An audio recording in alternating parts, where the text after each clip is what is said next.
नरेंद्र मोदी की सरकार ने CAA का कानून बनाया जो खुद रिलीजन के नाम पर डिस्क्रिमिनेशन करता है।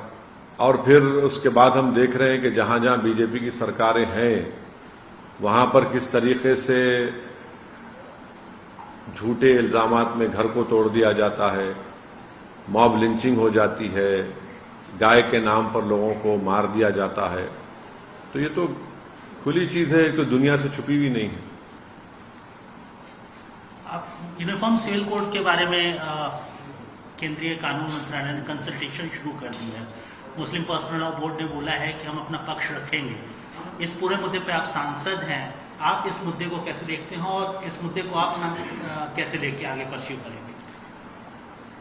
पिछले लॉ कमीशन ने जब इसी तरह से ओपिनियन मांगा था तो हमारी पार्टी ने अपनी तरफ से उनको लिख कर दिया था, पूरा एक ओपिनियन दिया था हमने, और उसमें हमने कहा था कि इस देश को यूनिफॉर्म सिविल कोड की जरूरत नहीं है, वो पूरा वहां पर है।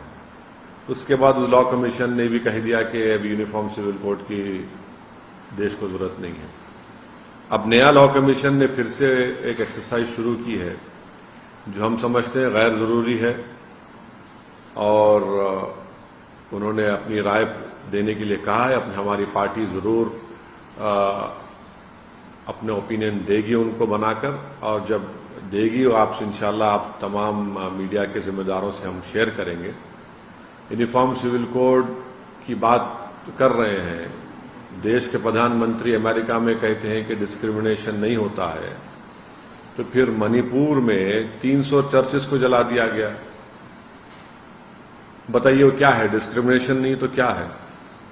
मणिपुर में एक डीजीपी जो क्रिश्चियन कम्युनिटी के थे, ट्राइबल थे, उनको आप हटा दिए, वो डिस्क्रिमिनेशन नहीं है तो क्या है? बताइए आप। खुला डिस्क्रिमिनेशन है ये। और ऊपर से आप यूनिफॉर्म सिविल कोड की आप बात करते हैं। नहीं इसलिए कि वो जब इंडिया को आए थे तो प्रधानमंत्री ने उनका वेलकम किया था ना। प्रधानमंत्री ने वो मशहूर सूट पहनकर उनको अपने हाथों से चाय पिलाई। प्रधानमंत्री ने बड़ी तारीफ की उनकी। कई हमने जॉइंट स्टेटमेंट या एग्रीमेंट्स हमने साइन किए। अब जब एक यूएस का एक्स प्रेसिडेंट भारत के ताल्लुक से ये कह रहा है तो फिर उस पर तो सरकार को सोचना चाहिए। और फिर प्रधानमंत्री जब डिस्क्रिमिनेशन नहीं होता की बात कर रहे हैं, फिर मणिपुर में क्या हो रहा है? 300 चर्चेस को जला दिया गया।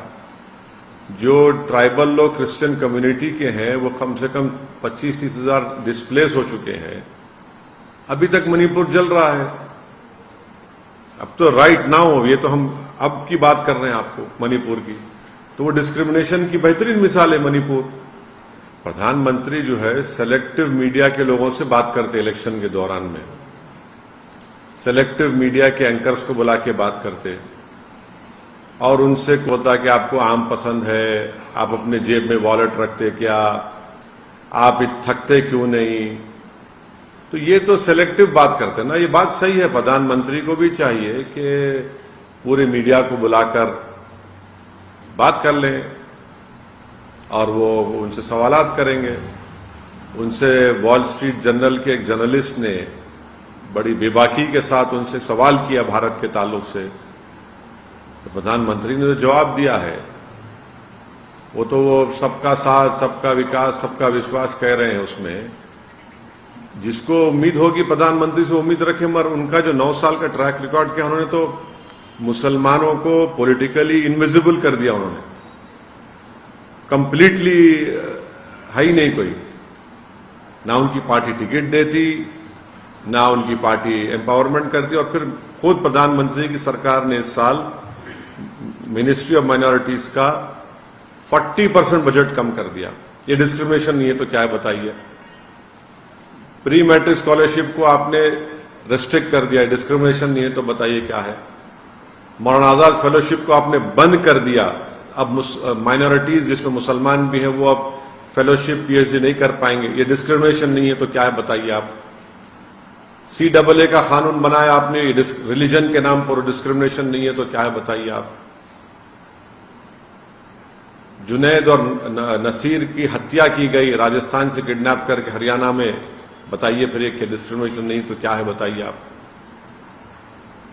मणिपुर पे ऑल पार्टी मीटिंग बुलाई गई है सर, कल होना है वो मीटिंग।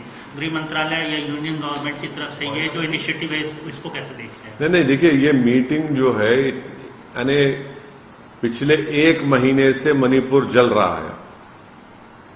आज आप ऑल पार्टी मीटिंग बुलाते, 1 महीने से आप उस वायलेंस को रोक ही नहीं पा रहे। आप इसलिए नहीं रोक पा रहे क्योंकि आपकी सरकार की वजह से वायलेंस शुरू हुआ, बीजेपी की सरकार की। आपने गैर जरूरी हिमाकत की, वहां पर भी आप अपने हिंदुत्व के एजेंडे को लागू करना चाह रहे थे। आप गैर जरूरी तौर पर वहां पर आप उन लोगों को ट्राइबल स्टेटस देना चाहते जिनका वो कभी ट्राइबल थे ही नहीं। आप बताइए कि कैसे बीजेपी की सरकार में हजारों एम्युनेशन कार्टेजेस लूटे जाते हैं, 4000 5000 के करीब हथियार लूटे जाते हैं पुलिस एकेडमी से, कैसे होता है सब बताइए। ये तो इनकी नाकामी है। आप आज ऑल पार्टी मीटिंग बुला रहे हैं, आप क्या होगा ऑल पार्टी मीटिंग में? हम तो उम्मीद कर रहे थे कि प्रधानमंत्री खुद मणिपुर जाएंगे, वहां पर जाकर वो उन लोगों को समझाएंगे, उन लोगों से अपील करेंगे, मगर सरकार उस पर ऐसा लग रहा है कि बिल्कुल सरकार के पास कोई वो ही नहीं है, कुछ आंसर ही नहीं है उसके ऊपर। ना गवर्नेंस दिख रहा है वहां पर, कुछ गवर्नेंस नहीं दिख रहा वहां पर। मणिपुर को तो छोड़ दिया गया, भाई जलता है जलने दो। मोदी सरकार सरासर नाकाम साबित हुई मणिपुर में। इतने दिन से कैसे जलता है मणिपुर बताइए आप। हैदराबाद को लोग आ गए हैं वहां से अपने घर बार छोड़कर। आप देखिए एक इंग्लिश अखबार की रिपोर्ट, हैदराबाद को आ गए वो लोग, जिसमें से एक तो अपना नया बनाया घर को छोड़कर आ गए वो लोग। राष्ट्रपति शासन लगना चाहिए मणिपुर में सर, स्थिति को और ज्यादा करीब। मणिपुर में इस सरकार ने उसको उसके हाल पर छोड़ दिया, जलने दिया। आपकी जिम्मेदारी है, सरकार की जिम्मेदारी है, केंद्र सरकार की, मोदी सरकार की जिम्मेदारी थी उसको उस वायलेंस को रोके, वहां के ट्राइबल लोगों को आश्वासन दे कि भाई ऐसा कुछ नहीं होने वाला है आपसे। वहां पर जो क्रिश्चियन कम्युनिटी को टारगेट किया जा रहा है उसको रोके, जो चर्चेस को जलाया जा रहा है उसको रोके।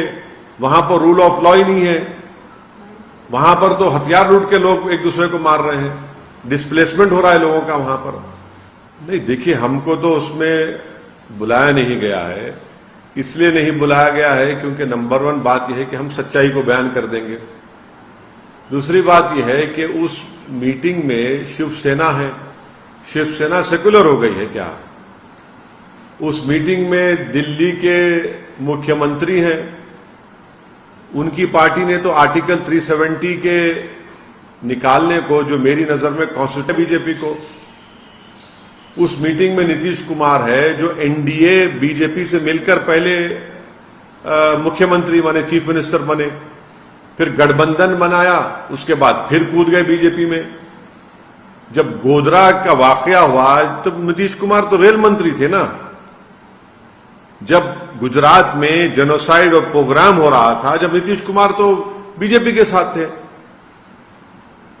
आप अगर ये एजेंडा आपका है कि हम सिर्फ मोदी को हराएंगे या बीजेपी को हराएंगे, तो फिर आपका एजेंडा क्या है बताइए। चलिए, कांग्रेस पार्टी ने तो यूएपीए का जब अमेंडमेंट अमित शाह लाए थे 2019 में, उन्हें सपोर्ट किया उसको। और जो अंग्रेजी में कहते हैं ना कि these political leaders have arrogated themselves this right to who to call secular and who to call communal। आपका ट्रैक रिकॉर्ड क्या है? एनसीपी में अजीत पवार और देवेंद्र फडणवीस सुबह सुबह मुख्यमंत्री और डिप्टी सीएम बन गए। क्या आपका क्या है उसमें बताइए? कौन सा एजेंडा है आपका? क्या करेंगे आप बताइए? आपके बिहार में नीतीश कुमार के होम डिस्ट्रिक्ट में एक 100 साला मदरसे को जला दिया गया। आप वहां पर नहीं जाते, देश के पूरे लोगों को बुलाते हैं वहां पर, अपोजिशन लीडर्स को। आप इस अपोजिशन मीटिंग को कैसे देखते हैं सर? 16 अपोजिशन पार्टीज इस मीटिंग में शामिल हुए, करीब करीब 130-135 लोकसभा सीट का ये पार्टियां नेतृत्व करती हैं या इनके सांसद ये कंटेस्ट करते हैं, इनके सांसद होते हैं। कैसे देखते हैं इस मीटिंग अब ये 2024 के लिए कितना इंपॉर्टेंट? नहीं, सुनिए, हम भी नहीं चाहते कि 2024 में दोबारा देश के प्रधानमंत्री नरेंद्र मोदी बने, हम भी नहीं चाहते, हमारी भी कोशिश होगी। मगर आप इन लोगों का ट्रैक रिकॉर्ड क्या है? कांग्रेस बोलती कि नहीं हम सबसे आगे रहेंगे, नीतीश कुमार ख्वाब देख रहे हैं कि मैं प्रधानमंत्री बन जाऊंगा, दूसरे लोग सब अपने अपने ख्वाबों को देख रहे हैं, हम लोग अपनी अपनी बात कर रहे हैं। आपने तो किया ना, आप जब गुजरात के वक्त आप रेलवे मंत्री थे, गुजरात जलता रहा, आप बीजेपी के साथ थे, फिर आप मुख्यमंत्री बन गए नीतीश कुमार साहब, फिर महागठबंधन बनाया, फिर मुख्यमंत्री बने, फिर आप चले गए, फिर आप वापिस आए। दिल्ली के मुख्यमंत्री तो 370 में बीजेपी को ओपन सपोर्ट करे, आज रो रहे हैं पूरे देश में कि बीजेपी ने ऑर्डिनेंस जारी करके मेरे इख्तियारात छीन लिए। आप तो 370 का सपोर्ट करे थे। आप बात करते हैं कम्युनल सेकुलरिज्म की और वहां पर शिवसेना के साथ आप अलायंस करके मुख्यमंत्री बनाते हैं उनको, उद्धव ठाकरे को, और शिवसेना वहां पर है। ममता बनर्जी है जो कहती है कि मेरा गोत्रा सबसे बड़ा है, आप कम्युनलिज्म से मुकाबला करेंगे इस तरह से? नहीं, हमको इसलिए नहीं बुला है क्योंकि हम सच्चाई को बयान करते हैं, और वहां पर ये जितने भी लोग हैं, जितने भी नेता वहां पर हैं, ये 3 चीजों को नहीं चाहते कि इंक्लूडिंग बीजेपी, कि मुस्लिम, दलित और आदिवासियों का पॉलिटिकल एम्पावरमेंट हो। ये चाहे ये लोग हो या बीजेपी, कभी नहीं चाहेंगे लोग कि मुसलमान, दलित और आदिवासियों का पॉलिटिकल एम्पावरमेंट हो। सर, उनका विजन कैसा देखते हैं? मगर ये जो अपोजिशन पार्टी से, आप भी अपोजिशन पार्टी है, आप चीफ है, तो मतलब आप कैसा देखते हैं, इनका विजन कैसा देखते हैं? क्या विजन है बोलिए आप, मेरे को नहीं मालूम। सिंपल देखे हैं, बीजेपी से लड़ना है, उनको हराना है, इसीलिए तो ऐसा हो जाए, ये विजन है, ये विजन है आपका, ये विजन है आपका। आप ये विजन को लेकर जाएंगे देश के सामने, जाके लेके जाइए, मालूम होता आप लेकर जाइए। अगर आप जो कह रहे हैं उनका वो विजन है, इसको विजन बोलेंगे आप?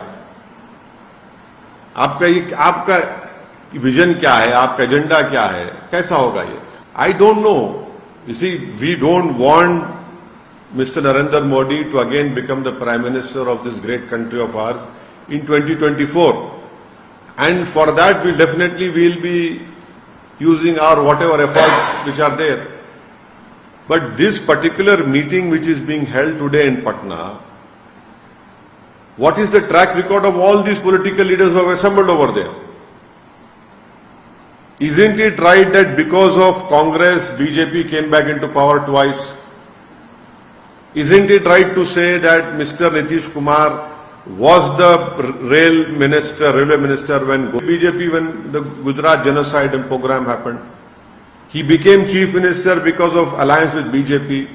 He left BJP, formed Mahagathbandhan, became the chief minister, again left them, joined BJP, now again he has left them. Thirdly, Shiv Sena. Has Shiv Sena become a secular party? That Shiv Sena where Mr. Uddhav Thackeray as the chief minister stood up in the Maharashtra assembly and said that yes, we are proud of demolishing Babri Masjid. The chief minister of Delhi supported BJP when in the Lok Sabha and Rajya Sabha when Article 370 was removed in an unconstitutional way. What is this?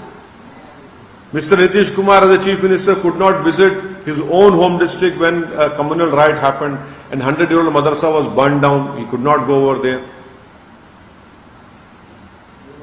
So we don't know. They are doing it. Let us see what happens in the future. I can only say, I am reminded of this Urdu शेर that इब्तिदा इश्क के आगे देखिए होता है क्या, और दूसरा क्या है कि हुनूस दिल्ली दूरस्त। सर, कौन लगता है आइडियल पीएम? देखिए, आप जो है ना, नरेंद्र मोदी जो चाहते हैं वो पूछ रहे हैं आप।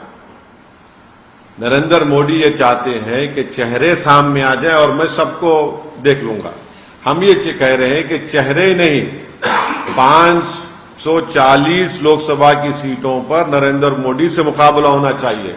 आप जिस दिन चेहरों को लेकर आएंगे, ये चेहरा है, ये चेहरा है, ये चेहरा है, भाई ये चेहरों को लेकर आएंगे, बीजेपी को फायदा हो जाएगा।